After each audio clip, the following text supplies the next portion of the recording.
Salut les gens! Vous écoutez GSC Radio-Télé. En ce moment, je suis en studio avec Ahmed et Julia. Comment ça va, Ahmed? Ça va super bien, et toi? Ça va super bien. On est vendredi, il fait beau. C'était supposé être des orages violents, c'est pas le cas. Toi, Julia, comment ça va? Vraiment bien, merci. Cool. De quoi que tu nous parles à matin, Ahmed? Donc aujourd'hui, on va parler des Warriors et des Celtics, match numéro 6 hier de la finale de la NBA. Spoiler alert, les Warriors qui ont gagné et maintenant champions de la NBA. On parle aussi du Grand Prix de Montréal qui va se dérouler dans cette fin de semaine après 2 ans d'absence. On parle aussi des 2 nouvelles villes hôtes au Canada pour la finale, pour la Coupe du Monde 2026 pour le soccer, donc à ne pas manquer. Mais Gabriel, tu as vraiment beaucoup de sujets à nous parler en actualité. Quels sont-ils? Ah, ben déjà, ok, vraiment les nouvelles aujourd'hui sont super weird. Je vais vous parler, ok, d'un groupe terroriste qui a été trouvé au Québec dans les régions. On va aussi parler d'un meurtre inusité impliquant un acteur de Riverdale ainsi que le premier ministre Justin Trudeau. Et pour terminer, on va parler d'une bonne nouvelle de la STM. Donc après la pause, ne manquez pas cela et on vous revient dès bientôt. Depuis Laval, Québec, bienvenue sur Groove Station Canada TV. Musique, culture, sport, actualité, ça se passe ici. Groove Station Canada TV, c'est votre TV. Bienvenue pour ce bulletin de nouvelles du 17 juin 2022. En ce vendredi, donc les Warriors et les Celtics ont joué hier leur match numéro 6 et les Warriors qui sont sortis vainqueurs de ce duel 103-90 et Steph Curry qui a eu 34 points et va être honoré le MVP des séries pour la finale de la NBA. Donc c'est son premier Finals MVP. Lui qui n'avait jamais gagné avant, même si c'est son 4e titre, parce que si vous le savez, André Iguodala qui avait gagné le premier titre de MVP, et par la suite Kevin Durant qui avait gagné en 2007 et en 2018. Donc félicitations à Steph Curry et pour les Warriors pour avoir cette victoire de la NBA. Donc pour les Warriors, après 2 ans de rebuild, de reconstruction après la perte de Kevin Durant, ils sont maintenant de nouveaux champions et avec les effectifs, comme on voit, est-ce qu'ils vont pouvoir être capables de signer Andrew Wiggins et Jordan Poole? Si c'est le cas, on pourrait revoir un two-peat, encore une fois même un three-peat, si jamais c'est le cas, parce que si on voit l'ensemble de la NBA, on ressent que les Warriors sont encore la meilleure équipe de la ligue. Et est-ce que les Celtics vont pouvoir revenir en finale? C'est leur première finale depuis 2009, 2010. Non, 2009. Donc, pour eux, c'est un step back, mais pour cette jeune équipe des Celtics, ils vont pouvoir être capables de pouvoir revenir dans la finale de la NBA, puisque Jaylen Brown, qui a pris un step de cette saison, Jason Tatum, qui a pris un step aussi. On voit des jeunes joueurs comme Derrick White, comme Marcus Smart, qui vont pouvoir faire ce cours des Celtics de nouveau en finale de la NBA. Ça sert à revoir, mais dites-nous dans les commentaires si vous pensez que les Celtics pourraient revenir la saison prochaine. Maintenant, nouvelle à Montréal, le Grand Prix de la F1 est de retour à Montréal et cela, ça faisait 2 ans qu'ils étaient absents de la saison car COVID happens. Donc, c'est le fun de voir la F1 de retour à Montréal. C'est un circuit que les drivers adorent, que les fans aiment bien. Et le Grand Prix de Montréal sonne un peu la mi-saison. Donc, on va vous parler un peu de ce qui se passe présentement dans la mi-saison. Donc, je laisse si tu peux nous pull up les classements en ce moment des drivers. Donc, si vous voyez Verstappen et Sergio Perez qui sont maintenant 1 et 2 pour Red Bull. Donc, Red Bull qui continue à être dominante. Si vous remarquez la saison dernière, Mercedes et Red Bull qui étaient côte à côte dans le championnat. Ce n'est pas le cas cette saison parce que Charles Leclerc, qui n'est pas juste beau de face, il est aussi bon à conduire son véhicule. Et pour la Scuderia Ferrari, c'est un grand retour dans le top 3, un grand retour en tant que constructeur dominant. Parce qu'on sait, Scuderia a eu de la difficulté dans les dernières années à être une écurie dominante. Mais grâce à Charles Leclerc, ils sont maintenant de retour en 2e position du classement des constructeurs.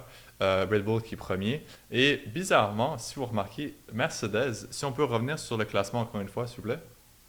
vous allez remarquer George Russell qui est devant Lewis Hamilton. Lewis Hamilton qui est sixième, si je vois bien, sixième au classement. C'est son plus bas classement. Comparativement à Charles Leclerc, c'est son plus haut. Pour Lewis Hamilton, c'est son plus bas. Et aussi, vous ne voyez pas dans le classement Lance Stroll, si vous voulez avoir un peu d'informations sur votre driver local.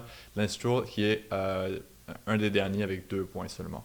Donc, pour le championnat des coureurs, Lewis Hamilton, qui est un spécialiste du Grand Prix de Montréal, est-ce qu'il va pouvoir revenir en tant que champion à Montréal et peut-être relancer sa saison grâce à ce circuit? C'est à revoir, mais on sait que Red Bull va être très compétitif, ainsi que Ferrari. Et pour ma part, je suis un fan de McLaren, très mauvaise saison, mais j'espère fortement que Lando Norris va pouvoir gagner ce championnat de Montréal, parce que McLaren a vraiment besoin de revenir, parce que Daniel Ricciardo a vraiment pas une bonne saison.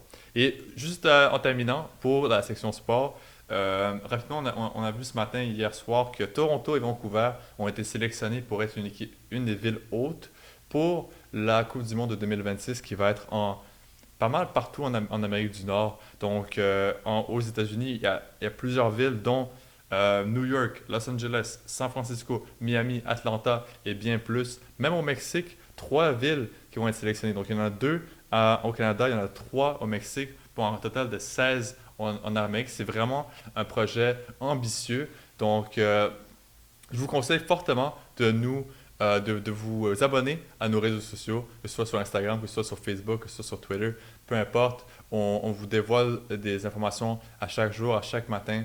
On est vraiment là pour vous donner de l'information. Et ça, c'est une information qu'on a pu vous offrir sur notre page Facebook. Donc, allez vous abonner sur notre page Facebook pour ne rater aucune nouvelle flash. Après la pause, ne ratez pas cela avec Gabriel. Il va vous parler de toutes les actualités. Depuis Laval, Québec, bienvenue sur Groove Station Canada TV. Musique, culture, sport, actualité, ça se passe ici. Groove Station Canada TV, c'est votre TV.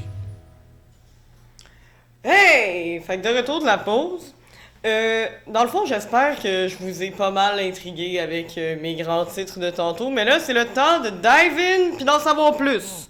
Fait que dans le fond, un grand déploiement de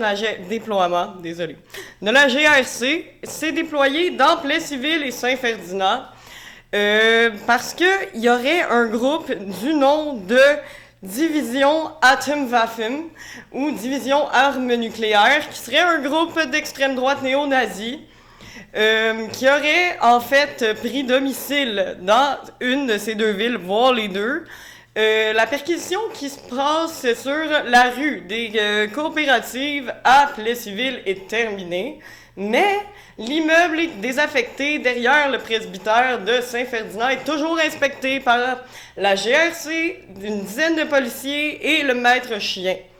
Fait que dans le fond, c'est pas mal intriguant. La communauté est extrêmement surprise de trouver un groupe de cette envergure-là dans leur quartier. C'est un groupe qui a été créé en 2015 aux États-Unis et qui est considéré comme terroriste depuis 2021 ici au Canada. Deuxième nouvelle, j'allais vous parler de la presque mort de Justin Trudeau, parce que non, ce n'est pas arrivé. Il n'est pas mort. Mais Ryan Grantham, un acteur qui a joué dans la série Riverdale de Netflix, qui a tué sa mère en mars 2020, avait comme plan le lendemain de partir et de tuer Justin Trudeau et toute sa famille. Je vous explique. Après avoir tiré sur sa mère dans le dos alors qu'elle jouait du piano, il est allé mettre dans son véhicule 3 fusils, des munitions, une douzaine de cocktails Molotov et du matériel de camping. Parce que oui, toujours avoir sa tente avant de faire un meurtre. Et ensuite, finalement, au lieu d'aller chez le premier ministre, il a décidé de s'auto-dénoncer et de dire qu'il était coupable du meurtre de sa mère. Le tout après avoir pratiqué la scène plusieurs fois avant de l'exécuter. Pour terminer, ce n'est pas meurtrier, et on parle seulement de transport en commun. Donc, il va y avoir 7 stations de métro qui vont être gratuites les samedis et dimanches entre le 24 juin et le 5 septembre.